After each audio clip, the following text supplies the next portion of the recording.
And as always, the plan for the weekly X-Culture review session and virtual office hours is to give you an update as to where we stand and what we need to do now and this week. And if you have any questions, comments, observations, this is your opportunity to ask them, to comment, and get my responses or clarifications, or let's see how it goes. So we basically run it as virtual office hours. Again, today I'm just the only person here, so probably starting next week we will start getting the guest speakers. Usually we keep the guest speakers and all the kind of bigger stuff for the practical phase. But now we're still trying to select the students who will be participating in X-Culture in the practical phase. But anyway, as you know, we have two categories of students at this time in the project, or rather three, I guess. So one, first and foremost, the university students in the early track. So for you guys, it is week 3. And this week, tomorrow is the deadline. You have to decide as a team on the client company that you will be working on. So we have, I believe, a total of 7 companies to choose from in the early track. And you have to choose one whose challenge you will be working on. Importantly, you can change your client company anytime. So if at this moment you like company A and you would like to work on their challenge, but then later you decide that you have better ideas for a different challenge, you can change your client anytime. Every week in the weekly progress survey, there will be the very first question will ask you, who is your client? And so if you decide to change your client, you just select a different company. And so this way we know that you have changed your client. Now, important thing, one company, Oasis Rocket, was initially scheduled to be in the early track. But for now, I have removed them, and the reason for that is that they didn't seem to be fully ready to participate. It's a young company going through some fundraising at this time. Would have been a great challenge, but at the same time, I was not comfortable with, how should I put it, not as strong an interest and response as I would like it to be. What I mean by that is that when we allow a company to be one of our partners, one of our clients, they get a lot of benefits from your ideas, your input, the business leads you bring. So you basically work for them. But at the same time, you will have questions, you will have maybe some ideas that you would like feedback on. And it is very important for me as a teacher and you as students that you can always reach out to the company with questions, maybe have webinars and things like that. And with this company, unfortunately, I had a hard time scheduling the webinar. It seemed like they're probably a little too busy with other things at this point, and we're not quite ready to commit the necessary amount of time and effort to you, to the students. And we probably could have made it work, but for now I decided to put them on hold and observe a little bit longer. So we're actually helping them with fundraising. So they're going now through Kickstarter campaign, and X-Culture is helping them. So we are working very closely with them, and so are in a very good relationship with the company and have other things going on. But I just felt that the founders at this time are not quite in a place where they can provide the necessary attention to you, the students. So I removed them for now. We still have more than enough companies to work with, and so that's where we stand with the early track. More likely than not, they will be on the list for the late track. So if everything goes fine with this Kickstarter campaign and they get a little bit more time, we'll get to that as well. But for now, that's it is. So let me share the screen and then show you basically what you need to do if you haven't done it yet. So you can see my screen, right? So the early track, you guys go to 2018, 2019 2A. And right here on the main resource page, after the schedule, you see the list of all of the clients. And so you have Lake Louise Ski Resort, Culturally, Calgary International Airport, Lady Bay Resort, X-Culture Kids, ODG, and Project 28. So we have a total of 6 or 7 companies here, 7 companies. You can choose any of them. You just click on the link, read the description. If the webinar has been held, you would have a link on the webinar page. And if you go here, you would see the list of all of the webinars. And basically you just watch that and go from there.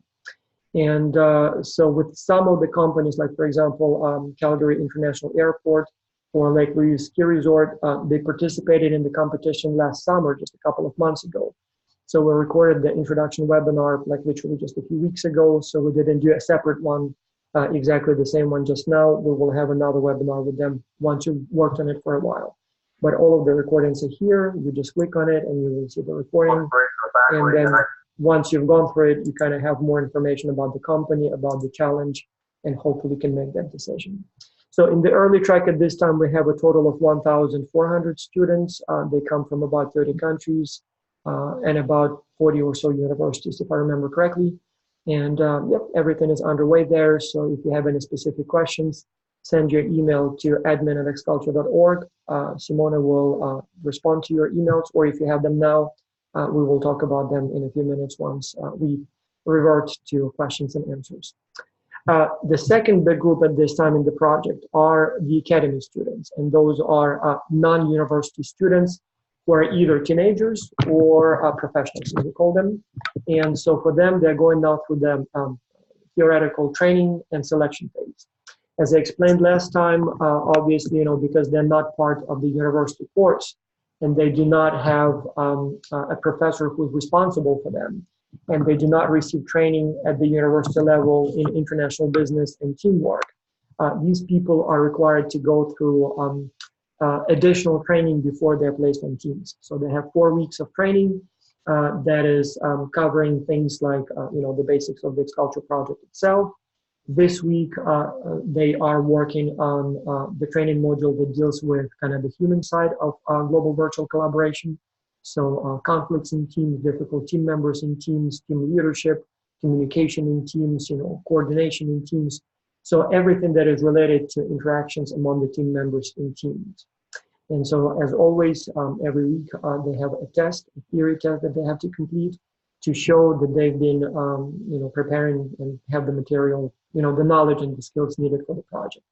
Now, so as again, if you are new or lost or something is, you know, not clear, all you have to do, let me again share my screen here. All you have to do is to go to the resource page for the Academy, which is 2019 3. So there's the third semester because they also had a summer semester. And so here you will find all of the materials week by week. So that's the first week that we completed. This is the current week that is due on Sunday. Tomorrow, these materials will be released for the next week. So that's the technical side of the collaboration, how to use different online collaboration tools. And then there will be one more, international business. So basically, you know, entry modes, market analysis, market selection, international logistics, international marketing, things like that. So all you have to do is just go through these training materials. Some of them are in the form of a video. Some of them are in the form of a PDF file. And yep, take the test. Interestingly, we are actually now in work with a couple of people, providers, I guess, teams that are trying to develop, or rather convert the training materials for the Academy from text-based, PDF-based training modules to something that is more like ebook or mobile app. And they actually converted already the first week and showed me, I'm not sure if, well, I guess, yeah, we will not waste time on that now, but so it's basically looks more like an app on the phone where you can sort of, you know, flip the pages, the videos are embedded right there. The questions, the test questions are right there as well. So it seems like it's a better user interface. And so if everything goes fine, if it looks okay, starting next semester, maybe we'll have it in a little bit more kind of user-friendly format. So this time you're going through the training materials the same way that we prepare them for the students, university students. More dry, more sort of, you know, text or video that are long, so kind of more like lectures and textbooks. But again, we recognize that many of the Academy participants are younger kids and they like cartoons and they like, you know, gamification and they like, you know, mobile apps. And so if everything goes fine, we'll have that as well starting next semester. So all you have to do now is review the training materials for week 2 and complete the test by Sunday. We have a few participants from this group. Again, it's a total of about 1,400 people, actually over 100 countries total. And we have some people who did not complete test one. Normally, we would exclude those people from the program right away, but we do allow the possibility that maybe they had some technical problem, or maybe they were sick, or something else went wrong. Maybe had exams at school, or maybe were traveling. So if any of you are in that category, so if you would like to stay in the program and something serious precluded you from completing the theory test last week, but you want to stay in the program, let us know as soon as possible. Send an email to academy@edxculture.org and explain your situation, and we will send you a new link so you can take the test, and we will give you a chance to stay in the program.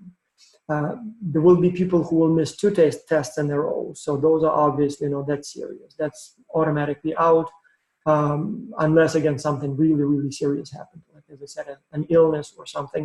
But even in those cases, the people will have to complete all 4 tests by the end of the theory training phase.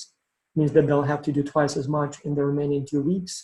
And as long as they pass, I suppose we can make an exception. But the important thing, and it's very important here, as I said, the theoretical training is, as much as it is training and preparation, it is also selection. And when I'm looking at the results of these tests, I will be honest with you, I pay more attention to timeliness and completion of the tests every week than at the percentage of the correct answers.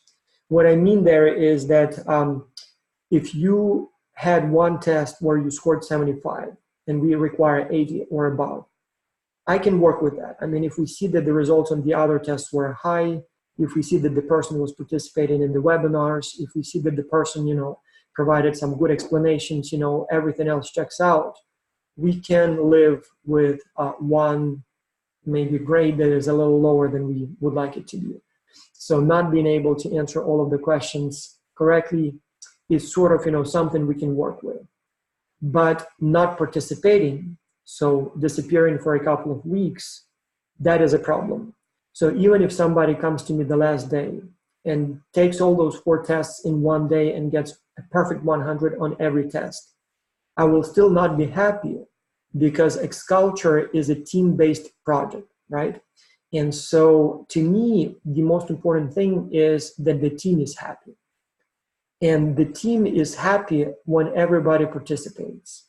At the same time, team is not happy if you have someone on the team who is as smart as Einstein, speaks perfect English, knows all the answers, but doesn't participate, isn't showing up for the meetings, is not doing his or her part of work, when it comes to writing the report. That I know always creates tension, creates problems, creates dissatisfaction. So therefore, participation, work ethics, discipline, commitment to the team is as important, and possibly even much more important than just merely the knowledge and ability to answer the questions correctly. So therefore, yes, steady participation is critically important.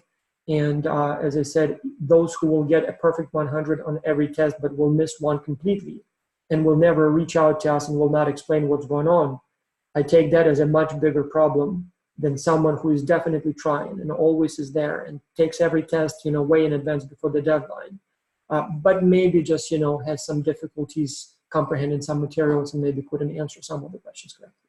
So that's just something, so you know what we're looking for. And I hope you understand the logic here, because as I said, ultimately, it's all about being a good team member. If your team doesn't provide a perfect solution to the problem that the client presented, it's not a huge deal. I mean, we want you to write good answers, good solutions, develop good solutions. But if it's not a perfect answer that's also all of the company's problems, it's okay. But when a team member is not meeting the team's expectations, is not serious enough, that's a problem.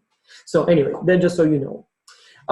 Finally, the third group of people is the late track, and I'm not sure if we have any of them here. So we expect about 4,000 university students from over 40 countries and from about 120-30 additional universities in the late track.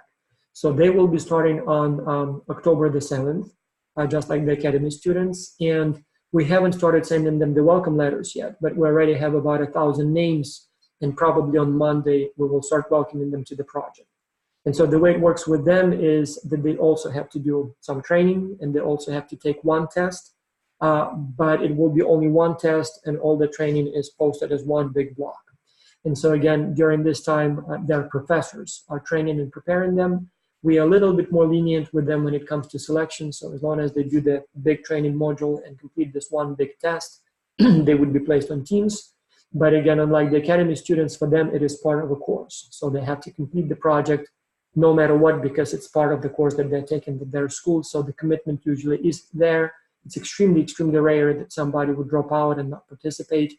So, so if any of you are in that group, you will be getting your welcome letters probably starting this week, and you will have about a month to prepare and to complete the test. So that's where we stand overall. We had several webinars last week.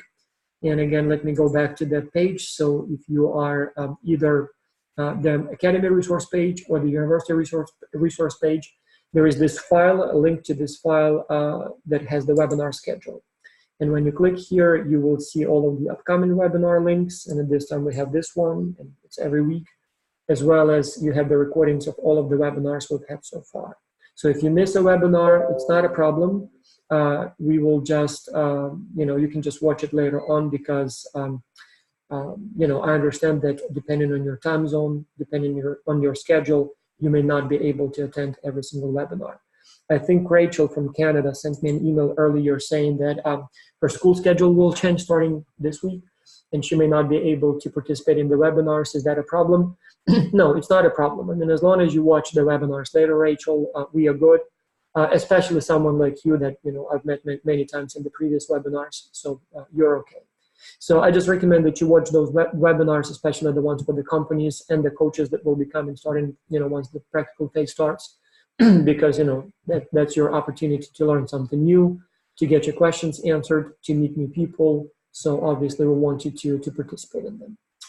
I think this is all I had to say, and I see a few people who raised their hand. Let me lower your hand, because it's been like this for a long time, so I'm not sure if the question has been answered. But now, if you have questions, please either type them in the Q&A window, or raise your hand and I will add you here. And I see Dana Jones. Let me promote you to the panelist. We'll talk to you, and while your video is starting. And Subhana, same thing here. Let me read what the questions are that I typed.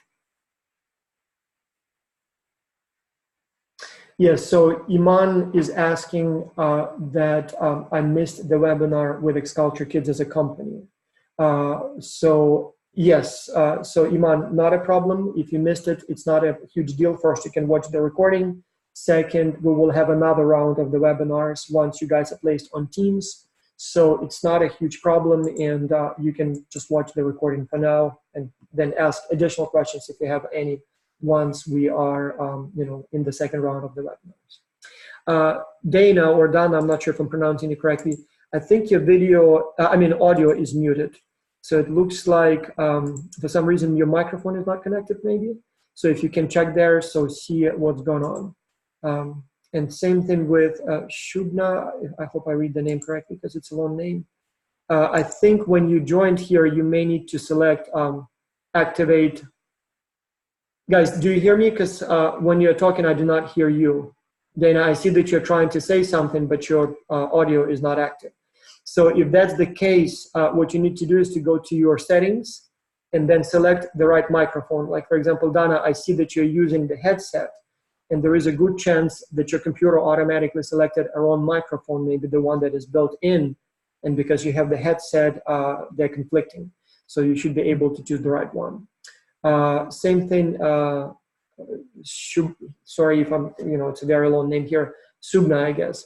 So same thing here, if you want to talk, unmute your microphone, it may be muted or may not be activated, and hopefully we'll be able to talk.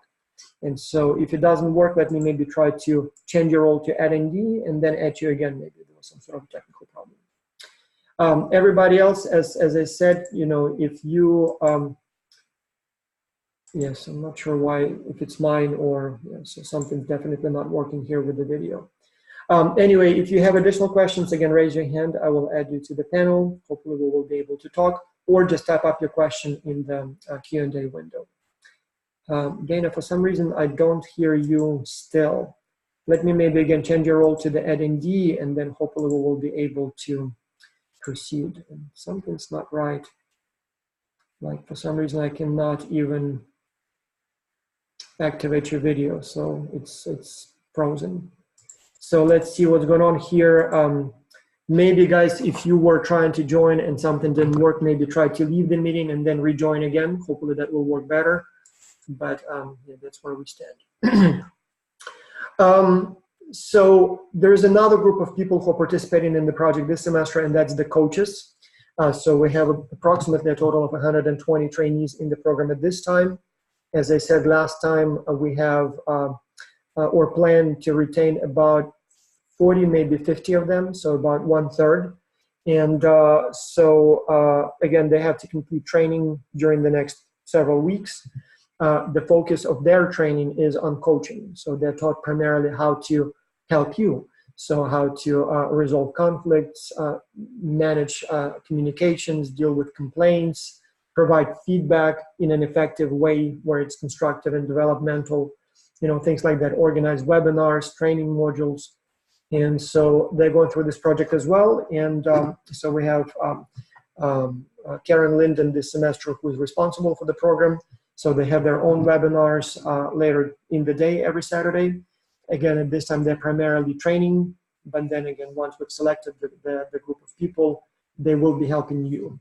And so those of you who are in the early track, we have actually already about 10 coaches who had completed the coaching program last semester. And this semester, they're participating, as we call it, as head coaches.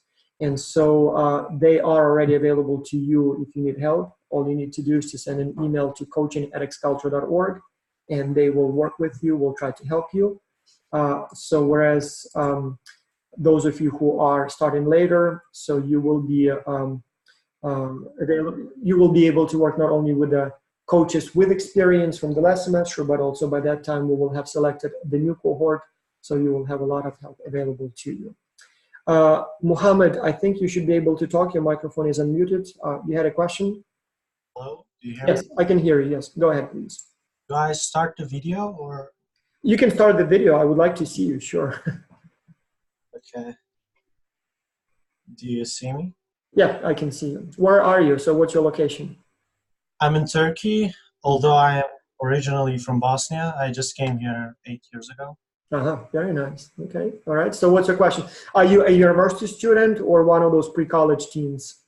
I'm pre-college. I'm 16 years old. Okay, all right. Okay, you look very mature with the beard and everything. So, all right. So what's your question? So I was going to ask, as I was going through this global virtual team documentation and the training materials, I saw there's like conflicts between people, like when there's certain personalities that damage the team. Is it possible in one of the situations where team members cannot resolve an issue when they communicate with one another, is it possible to contact you or like an X-Culture admin to try to explain the issue because maybe they are not able to resolve it by themselves? You're asking a very, very good question, and it is a much bigger question than it may appear. So not much, but you will have sometimes situations when something is not going well. So most teams will have at least one, not at least, usually on average about one team member who may not be either actively participating or maybe a little, unfriendly, maybe too aggressive, or maybe not listening to some other team members, or sometimes maybe even uses some language that is inappropriate. And so there will be several ways that you will inform or will be able to inform us about the problem. First, obviously, every week there is a weekly progress survey. And so there will be several questions there specifically asking about this situation.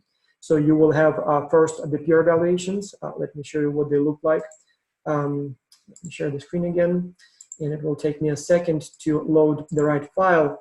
But I'll just open one of the sample surveys that students in the early track already started doing.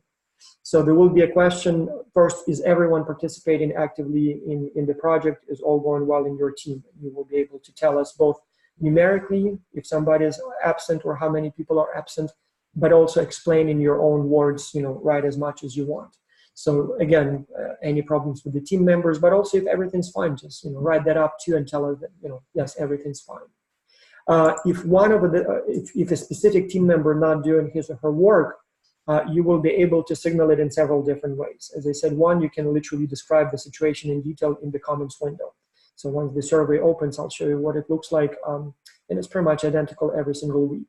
So that's the block where we talk about what's going on, and so you tell us how many people are working on your team. So let's say there are 7 team members, and you say that only 6 are working actively. So we know right away that there is something.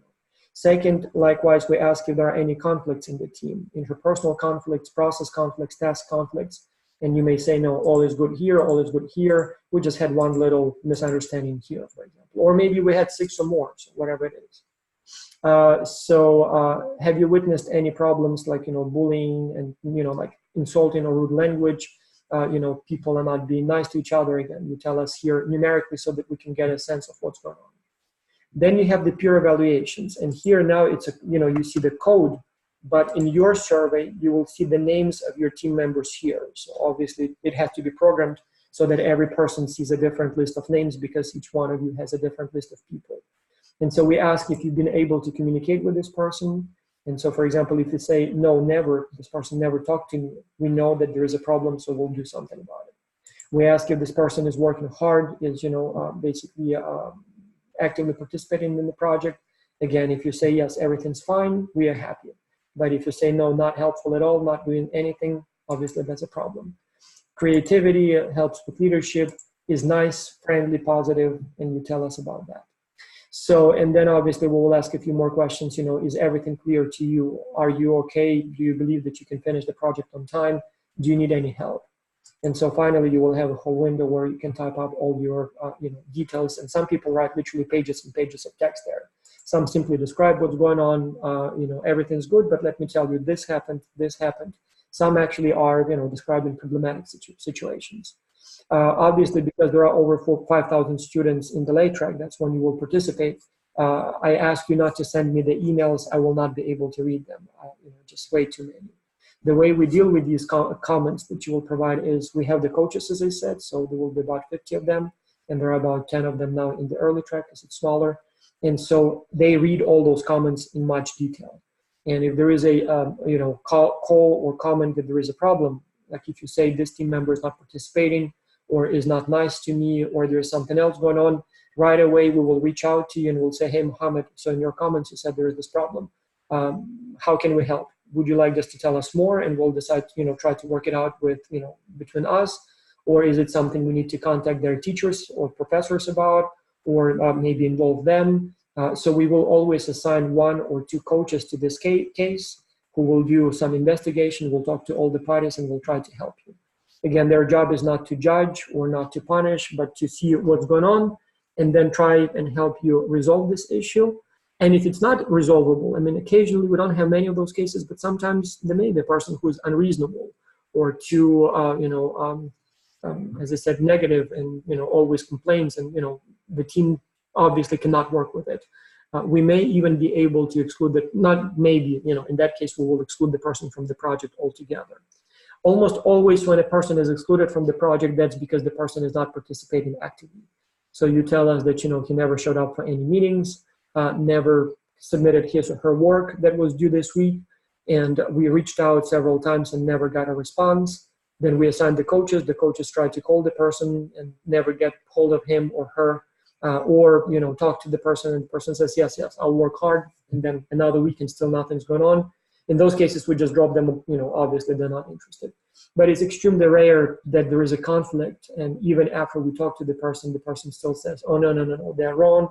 No, in most cases, people say, sorry, I just didn't quite understand. It will not happen again. So, so just make sure to put enough details in those comments. And as I said, we will read it. I read personally some of them.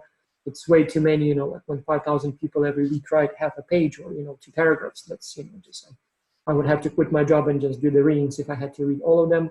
But we do have the people in place who will read it. So, yeah.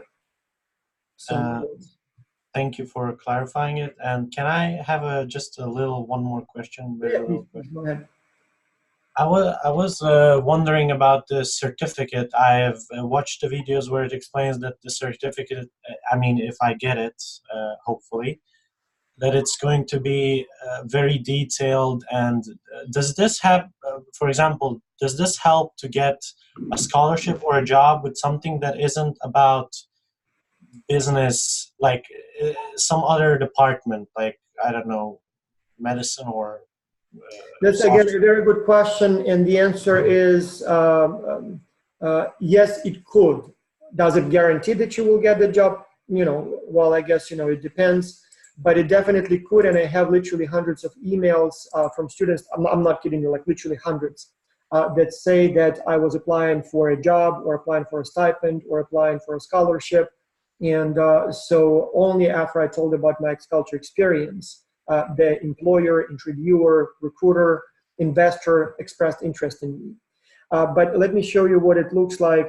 I'll actually show you the real thing here. So if we take, for example, here, yeah. So again, this is a pre-programmed file where you will not see the name. Again, as you imagine, with 5,000 more people that need to get those documents, I cannot write them, one by one, 5,000. So the way it's done is that we put all of your information in an Excel file. And again, I'll show you here. So the file contains all kinds of information. So your exam grades, your peer evaluations, your, all kinds of performance, the quality of your report, all kinds, like a lot of information that we collect about each student over the course of the semester. A total of, so it's going to do something like 50, 60 performance indicators. And some of these are consolidated, like for example, these are the peer evaluations, and that's the totals, but we actually look at them every week. So these are the averages over the whole thing. So it's a lot of data that goes into it. And then everybody gets a document that looks something like this. As you can see, it's about 7 pages total. So you will receive a personal performance review where you will see all your grades and how you performed compared to the rest of the cohort, what percentiles you are, like what percentage did better than you, what percentage did worse than you. So all of this stuff is basically consolidated here. And because it's codes, the actual feedback will be much more detailed. So you may get like a couple pages just the comments on your specific performance. And again, that is compiled and prepared both by, I usually do the final consolidation, but the actual feedback comes primarily from your peers, team members, from your coaches, people who have been closely observing you specifically over the semester, from the client company that read your report and provided some comments, and then from the professors who have been involved in the project, especially if you're a university student and there is a professor. So we put it all together and then describe it in great detail. Then the second document here, and let me just make the page bigger here, is your recommendation letter. So we used to send only the certificate, but the certificate, it just says that you participated in mixed culture. It doesn't really say anything else, it doesn't provide much details. And so what we noticed is that many students would ask, literally again, hundreds every semester out of thousands, would ask for a recommendation letter. I'm applying for a scholarship, I'm applying to a university, I'm doing this and that, can you write me a reference letter? And I used to write them one by one. In fact, if I go to my official stuff here, recommendations, you will see that, like all of these are recommendations that I had to write, over time. It just takes forever because each of these is unique. So now we write one for each of the participants, each of the students in X-Culture, every graduate automatically, so you have it here. So it's not addressed to a specific recipient, it says to whom it may concern, but it will contain your name. And again, here, as you will see, one page describes in detail what the project is and what you did, what kind of experiences you gained in general, what did you have to do, and all of that stuff. Then we get into more specific performance review of your own performance. So not only what you did and what you sort of, learned, but also some comments on your performance in particular. This is what you, this is what you specifically had to do, and this is how well or how poorly you did it. Because again, some students may have not been as active or as successful as others. So in this case, obviously, the comments here will be less favorable. And so we describe in great detail everything that we have sort of on you. and in the end, either recommend or not recommend the person for, for the job or for the application. And again, the vast majority of the students do pretty well, and it always says, I can, highly, strongly recommend this person for the, jobs that require teamwork, projects that require analytic thinking, and, development of a complex solution to a complex problem. But there will be some students whose performance was not very good, and the recommendation letter says that, no, I cannot in good conscience recommend this student. So all of that is, detailed enough so when you present it to somebody, they will be able to read it and fully understand what you did. And then finally, the certificate here, again, with your name. Again, here is the automatic code, but it will be your name here. So obviously, it's not the same as a diploma at a university level. So we are not a university, even though we work through the universities. But again, it's as detailed as it gets, and everything you've done will be recorded there. And if it's something that the employer or university thinks will be helpful in your future job or position as a student or whatever you're applying for, they will be able to learn it, and hopefully it will help you. And that makes sense. All right. Riley, you had a question? Go ahead, please. Okay, Dr. Harris, I'm just wondering, I'm currently in Brisbane, Australia at the moment. It's currently almost 1 a.m. Oh, yeah. Thank you for staying up and joining us. Yes, go ahead, please. It's okay.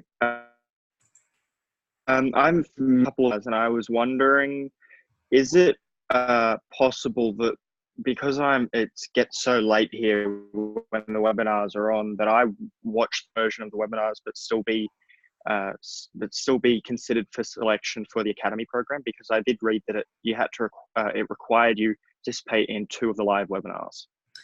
Yes, the answer is yes. And that question somebody asked last time. As I said, even though I think and must have been some sort of kind of remnant of the old wording, we would like you to attend the webinars. Ideally, we'd like you to attend at least 2 of them, but it is okay if you cannot. And you are a perfect example, right? It's 1 a.m. in your time zone when we have the webinars with the client companies. Again, sometimes it may be in the middle of the week. So some people may be sleeping, others may be in school or at work at that time.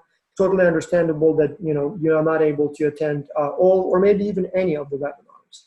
So that's why we record them. That's why you can watch them whenever you have time. It's nice that I can meet you sometimes and have a chance to talk to you. And we do keep track of who attended the webinars and how.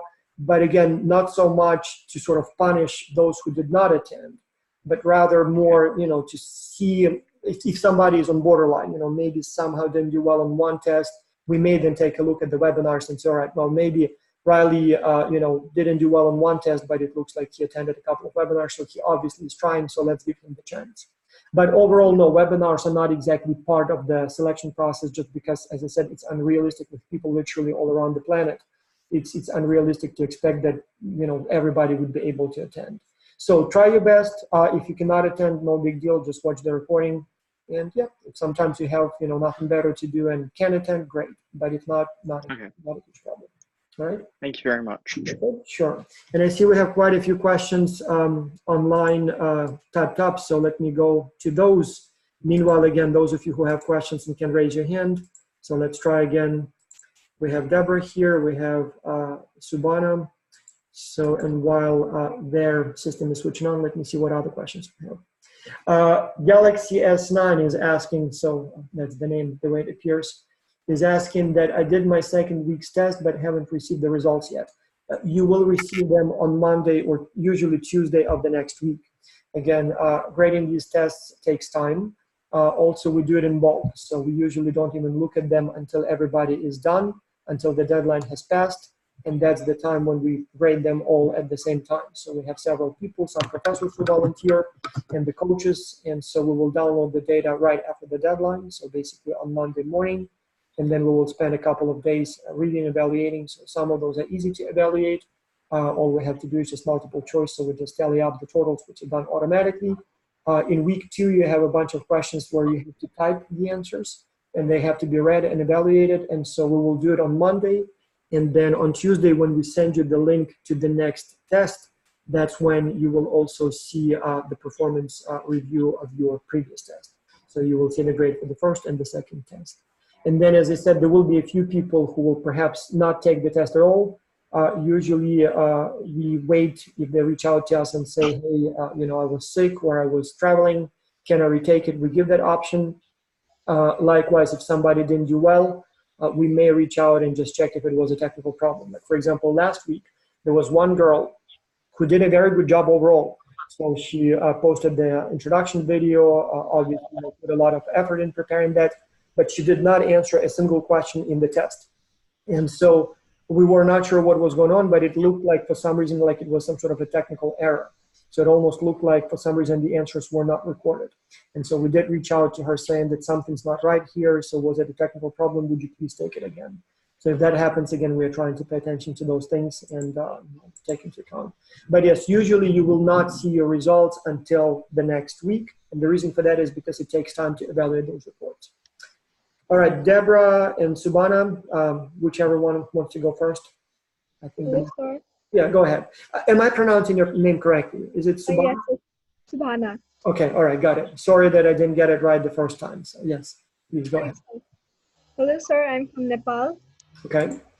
So my question to you is about how will the teams be divided? Like in the practical phase, when the teams are being divided into groups, like when the teams are being divided, in what basis are the teams divided? Like, is it based on the theory test or like the time, the punctuality of people, or what is it? No. So the process is the following. So obviously, first we pay attention to your, like observe your performance and decide who's in, who's not in. And so we probably will lose up to half of all of the applicants. And of those, as I said, some will never participate. Maybe they just signed up, thought it would be a good idea, but when the time came to do the work, they realized it's too much and they just lost interest. Or maybe it was that the parents signed up the kid because they thought it would be useful for the kid, but the kid, was not interested or was not ready. So some of those, like literally, we never hear from them. They register, everything looks fine on the application, and then they never show up. And then there will be some who will try, but will not be ready. So maybe do not speak English fluently enough, maybe just lack the skills and discipline to do it. But then there will be hundreds of those who will pass the test and obviously will be ready to be placed on teams. And so what we do with them is we try to form teams following the following rules. One, obviously we match all team members by age. So if you are, I'm not sure how old are you, but how old are you, Subhana? I'm 15. 15. So yes, you will be on teams, on a team where everybody will be probably 15, depending on how the situation looks like and birthdays and all that. So it's sometimes hard to have exactly like everybody is exactly 15. So it's possible that there will be someone plus or minus 1 year, but generally you will be all roughly the same age. Second, we try to maximize the cultural diversity. So we try to form teams in a way so that every team member is from a different country. And usually we can do that, especially with the university students. When we have over 100 countries, we can do that. With the academy students. With the university students, sometimes we have to put 2 students from the same country on one team. Like, for example, historically, we have way too many applicants from American universities. And so a huge portion of all participants will be American students. And it's likely that some of the university student teams will have 2 American students, but they will be from different states. One may be from North Carolina and another one may be from California, for example, which is far, far apart and as different as, some European countries are different on themselves. So, and usually that's where it stops. So we match by age, we maximize the cultural diversity, and we usually don't really take into account your exam performance or anything else. And the reason for that is because, only those who did well on the exams can be placed on teams. So everybody did well, and those who didn't are not participating. Second, is there really much difference between, let's say, your score will be on average 95 and somebody's will be 90? Does it make sense to match everybody who did extremely well together and those who did a little bit poorer together, or mix it up? So we usually just leave it sort of random, and as a result, there will be some people in your team who did a little bit better on the exams. There will be some who did a little bit worse. But overall, you will be roughly the same age. You will be roughly, equally prepared. And we'll see from there. Sometimes we'll also try to pay attention to gender so that we have an equal number of male, female, boys and girls, men and women. But again, it may be sometimes that there will be, let's say, 5 girls and 2 boys, or the other way around. So shouldn't be a big problem. With the adults, we try to match them also by work experience. Like if we have some people who have a lot of experience and some who have little, so we try to also match them. But usually, as long as you pay attention to the age, those things are highly correlated. Yep, and that's basically it. So, and then once the teams are formed, we will probably go with the academy, we'll go with 7 people to start with. And so this way, if somebody will not be actively participating or will not be very nice to others, if we drop one at some point, you still have enough people to complete the project. And then at the same time, if you really, really need an additional person, maybe we'll be able to add someone from the wait list. With the university students, we usually keep the teams a little smaller. So most of them are 5 or 6 students. And again, the reason for that is because they tend to be very committed. It's part of their course. So it's very unlikely that somebody will be dropping out. And so we keep those teams slightly smaller just because, you know, it's easier to coordinate and there is really no need. And because we always have students later on joining the project where the semester starts later. So if the team feels that they're too small and they need more people, we usually can add more in the coming weeks. So with you guys, we usually, with the younger kids, we usually start with 7 and then just see what the, you know, how the situation develops. All right. Deborah, you had a question? Go ahead, please. Yes. Hello, sir. Yes, go ahead. So, where are you located? What's your country? Okay, so I'm Indian, India. but I live in Ivory Coast. So, yes, right. Interesting. Okay. So, I recently saw a recorded webinar with a client's company on YouTube, but I didn't have a link to join it. I wanted to ask if it was meant to be joined or if it was just recorded. Good question. So we spoke briefly about that. So ideally, we would like you to join those webinars. And the reason for that is because when you join live, if you have questions, you can ask them right there. You can join just like you're joining now. So where you can, you know, talk to the company, they will see you, you will see them. Maybe someday you will be applying for a job there. So hopefully they will remember you. But if you cannot attend, it's not a problem. As I was saying, I understand that the time zone differences, you know, school schedule, work schedule doesn't always allow everyone to participate in those webinars live. So if that happens, not a big deal. You can just watch the webinar later. Again, you will have an opportunity to join the webinar later on in the second round. And during that time, usually we ask students to present their initial ideas, and the company would then provide feedback. Again, for you, if you join live, you can literally get feedback from the company directly. If you just watch the recording, you just, you know, have to deal with what others ask, and hopefully that's something that is also useful for you. So yes, if you can attend them, it's recommended. It would be nice, but if you cannot, it's not a problem. You will still be okay. So I have one more question. Yes, please. Yes. So it was stated that college students get credit for doing this. Yes. Right? What about high school students? Do we also get credits? Can it be added to our GPA? When you say get credit, you mean like university course? You know, like a... Yeah. Well, again, so the answer is yes and no. So for university students, they enroll in this project as part of their course. So for example, I have about 80 students of my own this semester who are participating in X-Culture. And so they are university students at the University of North Carolina at Greensboro, so that's where I teach. And so one of the courses they take at the university is called International Business. So that's the course that they take no matter what. And so I, as a teacher for that course, as a professor for that course, made X-Culture part of that course. So just like they have exams, they have homework, one of the requirements of the course is to complete the X-Culture project. And so in a sense, they don't really get credit per se for the project. So just take the course. This course will be on their transcript. They will get a grade for the course. Obviously, they pay for the course. At my school, I think, I don't remember how much, it's like $5,000 per course or something like that, whatever they pay. So, and so just like they take a course, you know, like math and management and marketing, so they take international business, and X-Culture is part of that course. So, but, you know, they get credit for it as they get credit for the exams that they have to complete for the project, other exercises. At my school, actually, at my university, starting next semester, X-Culture will be a separate course. So it will be, it requires so much work that it will be like literally a separate course. And so the students will have to take X-Culture as a course. So it will be not part of a different course. It will be a self-standing separate course. Again, they will get credit for it just like if they took any other course. So they have to pay for it, and then it will appear on their transcript, and it's part of their degree. Now, when it comes to students who, like non-university students, if they can get credit.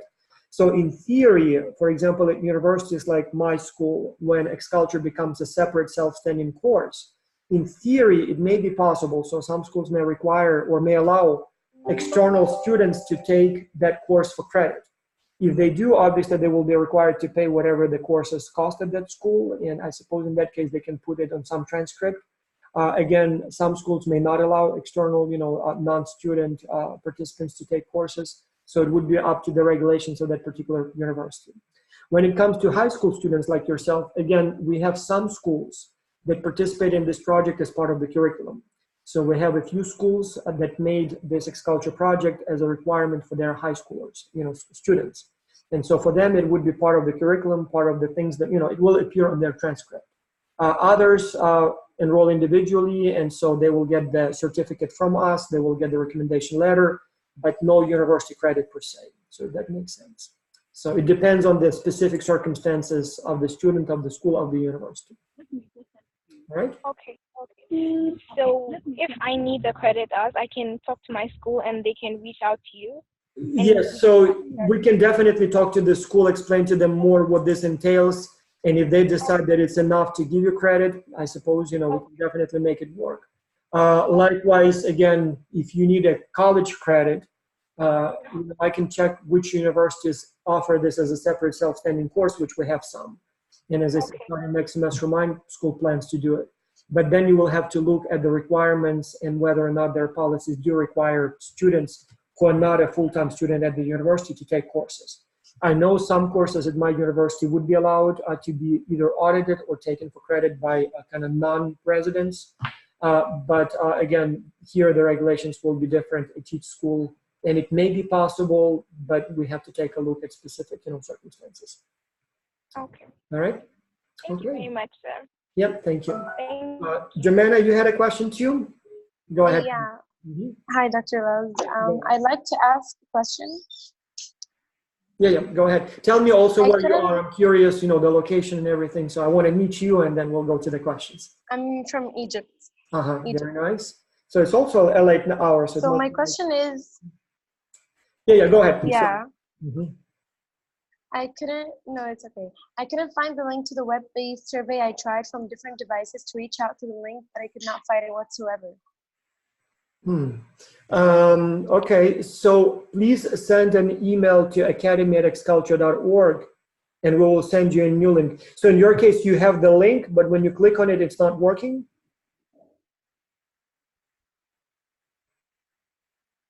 Or you never got the link, or you have the link, but it just wouldn't work when you click on it? I never got the link. Oh, you never got the link. Okay. So that's, again, send an email to academy@xculture.org, and we will send you the link again. But most likely, we did send you, the links go out automatically to everyone. So it's impossible that somebody was missed.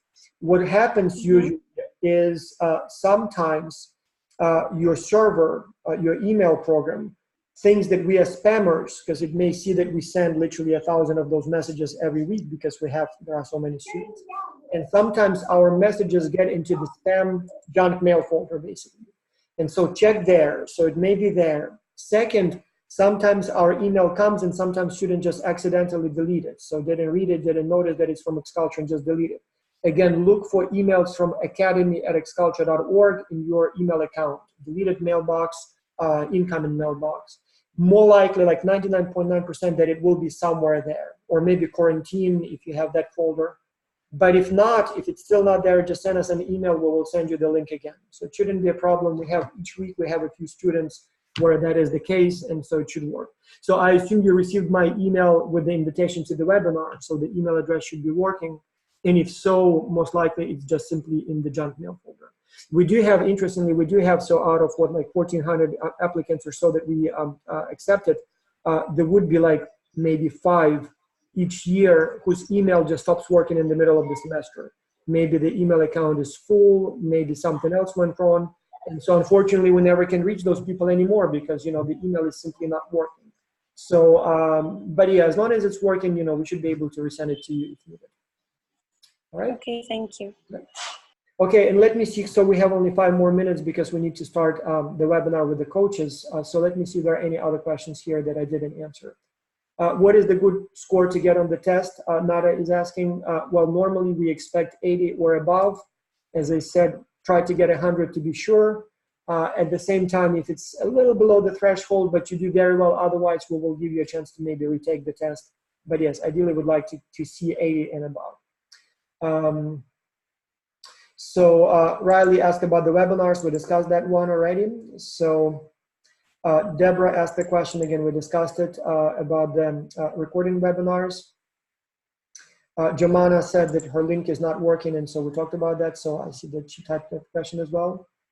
Natalia is asking again about the week 2 results. So the results of the previous week test you will receive next week on Tuesday. So week 2 is due tomorrow. We will download the data on Monday. We will review and evaluate the performance on Monday. And then on Tuesday, we will send you the new link to week 3 test. And in that email, you will see the results of your test. So once we have the results available, we will send out that next week's survey, and that's when we will provide you your score. Usually also, when you get the acknowledgement that you completed the test, if you did well, it says in the letter itself that you did well. If it just simply says we received your email, test, it's usually a bad sign. But then again, week 2 test, it has a lot of open-ended questions, a lot of text. And so obviously that is something that cannot be scored automatically. And so obviously we cannot tell you right away what you got because we need a few days to download the data, review them, read them, and evaluate. And so that's why it takes time. Yeah. And then we have a few more questions that I already answered. Anonymous attendee is saying that there was one specific link to Babson College that is not working. I'll have to take a look at that. So maybe again, so there was a very interesting resource there from Babson College, and I thought it would be interesting for you to take it. So I provided the link, but maybe Babson College literally sometime, today, yesterday, decided to remove that resource. So I'll take a look into this, but usually whatever you need is right there in the training module that you have. We provide links only to optional extra things. So if you need that, or if you would like to get more, follow the link and hopefully it will work. But it's not required. So as long as you cover what's in the training module itself, we are good. Patricia is asking what happens if an innocent or good team member gets low peer evaluations. What happens? As I said, in cases like this, we always do a little investigation. We talk to everybody involved, and we look at more than just the peer evaluations. So if the person participates regularly, we always take that into account and wouldn't kick out someone from the project just because of one low number. But in most cases, team members are reasonable and they would not give anyone low peer evaluations if the person is doing well. So only when there is really a problem, that's when peer evaluations go down. And as I said, we always try to ask all concerned parties, all team members, what's going on before we kick out someone from the project. So it shouldn't happen that an innocent person would be kicked out without due process. And then we have Sava, Deborah asking questions that we answered. So good questions, but we already talked about that. So yeah. Bianca is asking, how do we choose the client company? You choose anyone you like. So once you have a team, discuss, see what you're interested in, and just select any you like. Completely up to your team, and you can change your clients in the middle of the project if you decide to. So not a problem at all. All right. And and Mohammed is asking if there is a way to see the correct answers to the test questions. Not really. It's not so easy to do in a sense that there are so many of you, so many questions. There's really we may look into it, but usually we don't send the correct answers just because it's so complicated, and so usually we don't do that. What happens when you get 75 on the exams? It's not good, but again, if it's only one test and you got 75.5 on one, but you got like 95 on all the other tests, it probably will be okay. But if you get 75 on every test, that's a problem. Or if you get like 80 on all and 75 on one, that's when we become a little uncomfortable about it. So we'll look at more performance records, maybe ask you to retake some of the lowest score tests. So we try to be kind of a little bit open about it because, you know, you all come from different countries, different language skills. But, you know, so to be sure, get 100 on every test. But if you do low on some of them, we will take a look at the picture. So we will not discriminate against you based on one low number if everything else is fine.